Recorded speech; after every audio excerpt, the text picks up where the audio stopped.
Hello friends, this is Vihaan. बहुत सारे सवाल आपके आ रहे हैं कि वेबसाइट नहीं चल रही है डिपार्टमेंट की, अटल मेडिकल एंड रिसर्च यूनिवर्सिटी की वेबसाइट नहीं चल रही है, फॉर्म फिल नहीं हो रहे हैं, तो किस तरह से भरें। देखिए, ऐसा कुछ नहीं है, ठीक है।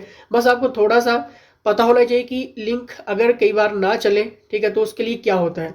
डायरेक्ट या तो फिर आप गूगल पे टाइप कर लीजिए, ठीक है, जो भी इनकी वेबसाइट है, क्लियर है। डायरेक्ट टाइप करके आप फॉर्म फिल कर सकते हैं, या तो डिस्क्रिप्शन बॉक्स चेकआउट करना, लिंक वहां पर मैं आपको डिपार्टमेंट का दे दूंगा, ठीक है। जैसे आप लिंक के ऊपर क्लिक करोगे, आप इनकी ओरिजिनल वेबसाइट के ऊपर पहुंच जाओगे, क्लियर है। रजिस्ट्रेशन फॉर्म कुछ इस तरह का रहेगा आपका, ध्यान से सुन लेना। अगर एक भी गलती आपने कर दी, फॉर्म रिजेक्ट हो जाएगा, ठीक है। तो ध्यान से देखिए, रिक्रूटमेंट प्रोसेस के ऊपर क्लिक करना है, ठीक है। Application for Atal medical and research university का यहाँ पर, और पोस्ट किस पोस्ट के लिए आप अप्लाई कर रहे हैं वहां पर ही आपको ही करना है, ठीक है। सीएचओ के लिए कर रहे हैं, स्टाफ नर्स के लिए कर रहे हैं, फीमेल हेल्थ वर्कर के लिए कर रहे हैं, फिर टेक्नीशियन लेबोरेटरी के लिए कर रहे हैं, ठीक है। आपको यहाँ पर करना है। फर्स्ट नेम मान लीजिए आपका कोई भी नाम है, ठीक है, जो भी आपका नाम है वहां पर फिल करिए। मिडिल नेम है तो लगाइए, नहीं तो लास्ट नेम रखिए, ठीक है। फादर का नेम डालिए। ईमेल आईडी आपको वही डालनी है जो रजिस्टर्ड है। रजिस्टर्ड का मतलब ये होता है कि ऐसा नहीं कि कोई भी आपने ईमेल डाल दी, ठीक है, और आपको बाद में पता ही ना हो कि वो उस ईमेल का पासवर्ड क्या है, फिर आप बोलो कि अब तो हमें ईमेल का ईमेल ही पता नहीं है, ठीक है। तो इस तरह से नहीं डालनी है, ठीक है। जो आपके फ़ोन में है वो आपने डालनी है, ठीक है। जैसे हमने यहाँ पे डाल दिया HPG की अब 19, ठीक है। मोबाइल नंबर डाल दिया, ठीक है। और यहाँ पर आपको लास्ट में क्या आएगा, वेरीफाई ईमेल आएगा, ठीक है। आपने इसके ऊपर क्लिक करना है, वेरीफाई क्लिक करना है, ठीक है। वेरीफाई क्लिक करने के बाद आपकी जो ईमेल आपने यहाँ पर फिल की होगी, ठीक है, आपकी ईमेल में एक वेरीफाई मैसेज आ जाएगा, ठीक है।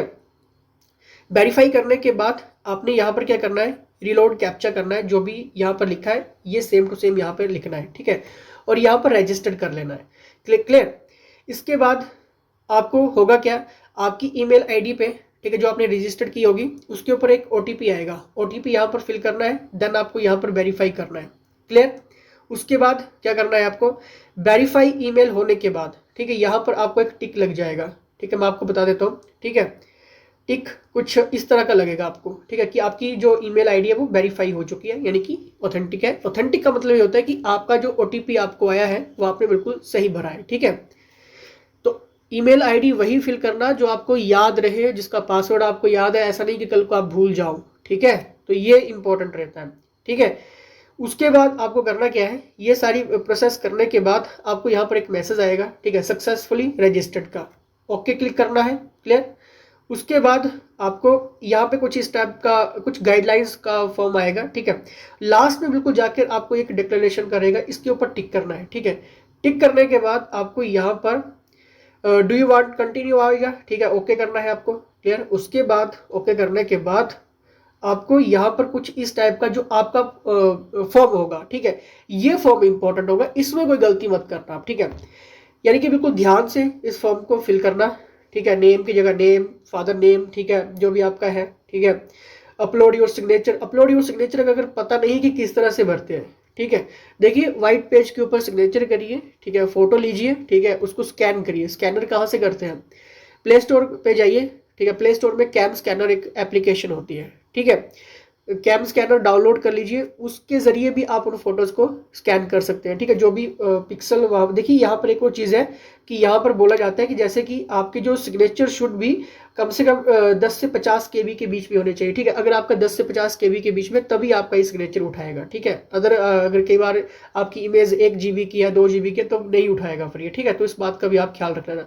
नहीं पता लग रहा तो व्हाट्सएप कर लेना। और इसी तरह से आपको इमेज भी अपलोड करनी है। 340 के साइज लेस देन 340 KB के बीच में आपका इमेज साइज होना चाहिए, ठीक है। 340 के बीच में होगा तभी होगा, तभी ये खुद उठा लेगा, ठीक है। अगर आपका 2 GB या 3 GB की इमेज बन रही है तो ये नहीं उठाएगा, ठीक है। उसके बाद जेंडर डालिए, ब्लड ग्रुप डालिए, ठीक है, कैटेगरी डालिए, ठीक है। ये देखिए, ये जहां जहां पे ये रेड चीजें होती है ना, ये मतलब कंपलसरी होती है, आपको भरना पड़ता है, ठीक है। अगर आपको पता नहीं कि आपका ब्लड ग्रुप क्या है तो छोड़ दीजिए, कोई दिक्कत नहीं है। ऐसा नहीं कि आपका फॉर्म कैंसिल हो जाएगा या कुछ है। लेकिन ये जो रेड रेड चीजें होती है, ये इसका मतलब ये होता है कि मैंडेटरी है, ये आपको फिल करना ही पड़ेगा, ठीक है। इसके बाद मैरिटल स्टेटस डालिए, ठीक है, आप सिंगल है, मैरिड है, रिलीजन डालिए, कास्ट डालिए, ठीक है। और सेंटर प्रेफरेंस डाल दीजिए, कहाँ पे आपको सेंटर चाहिए, ठीक है। डेट ऑफ बर्थ डालिए, परमानेंट एड्रेस डालिए, ठीक है। और परमानेंट एड्रेस आपका होम टाउन का रहता है, ठीक है। करंट आपका वहां पे रहता है जहां पे आप रह रहे हैं। अभी मान लीजिए आपका शिमला में आपके घर है लेकिन अभी आप चंडीगढ़ में रह रहे हैं, ठीक है। तो परमानेंट आपने शिमला का डालना है, मतलब अपने घर का डालना है, होम टाउन डालना है, ठीक है, जहाँ पे आप आपका परमानेंट एड्रेस, और जहाँ पे आप रह रहे हैं अभी, कहीं पे भी रह रहे हैं, ठीक है, चाहे दिल्ली में रह रहे हैं, चंडीगढ़ में रह रहे हैं, पंजाब, कहीं पे भी रह रहे हैं, ठीक है, तो वहाँ पे आपका करंट डालना है, ठीक है। कंट्री डाल लीजिए, स्टेट डाल लीजिए, ठीक है। और अगर आपका सेम एज परमानेंट एड्रेस है तो यहाँ पर इस टिक के ऊपर क्लिक कर दीजिए, ठीक है। अगर आपका जो करंट एड्रेस और परमानेंट एड्रेस सेम ही है तो क्लिक कर दीजिए इसके ऊपर, ठीक है। कंट्री डालिए, स्टेट डालिए, सिटी डालिए, नेशनलिटी डालिए, पिन कोड डालिए, ठीक है। और अच्छे से ध्यान रख लेना इन सब चीज़ों का, ठीक है। और ईमेल वगैरह अपनी अपनी डालनी है, ठीक है। और पैन कार्ड का, पासपोर्ट या तो नहीं है तो कोई दिक्कत नहीं है, ऐसा नहीं कि आपको यहाँ पर डालना ही डालना है, ठीक है। अगर है तो ठीक है, नहीं है तो आधार कार्ड सभी के पास होते हैं, ठीक है, वो अपलोड करके डाल दो, ठीक है। और साथ में अगर आपके पास बोनाफाइड है तो यस नो करो। अगर आपकी 8th और 10th school situated in Himachal Pradesh से हुई है तो यस नो कर दीजिए, ठीक है। अगर आपकी 10वीं 12वीं हिमाचल प्रदेश से हुई है तो यस नो कर दीजिए, जो भी आपका, ठीक है। इसके बाद सेव कर देना है। उसके बाद आपको यहाँ पर क्या करना है, ये सारी चीज़ें होने के बाद आपको यहाँ पर 1 बाय 1 करके क्या होगा, आपने ये सारी डिटेल फिल करनी है, ठीक है। और लास्ट में ये सारी चीज़ें एडिशनल क्वालिफिकेशन वर्क, ये आपका फॉर्म खुद अपलोड करता रहेगा। अपलोड करने का मतलब ये है कि आपको आगे आगे स्टेप्स ये पूरे कंप्लीट करने पड़ेंगे, ठीक है। और लास्ट में आपको पेमेंट मोड ऑप्शन आएगा, देन उसके बाद आप प्रिंट प्रोफाइल निकाल लीजिए, ठीक है। तो छोटी सी चीज़ होती है, आप घर पे बैठ के भी खुद अपना फॉर्म फिल कर सकते हैं, ठीक है। कहीं जाने की जरूरत नहीं, क्योंकि मार्केट में जाओगे 100 से 150 रुपया आपका ऐसे ही चार्ज हो जाएगा, ठीक है। तो छोटी छोटी बेसिक चीज़ें आप खुद भी इन फॉर्म को भर सकते हैं, ठीक है।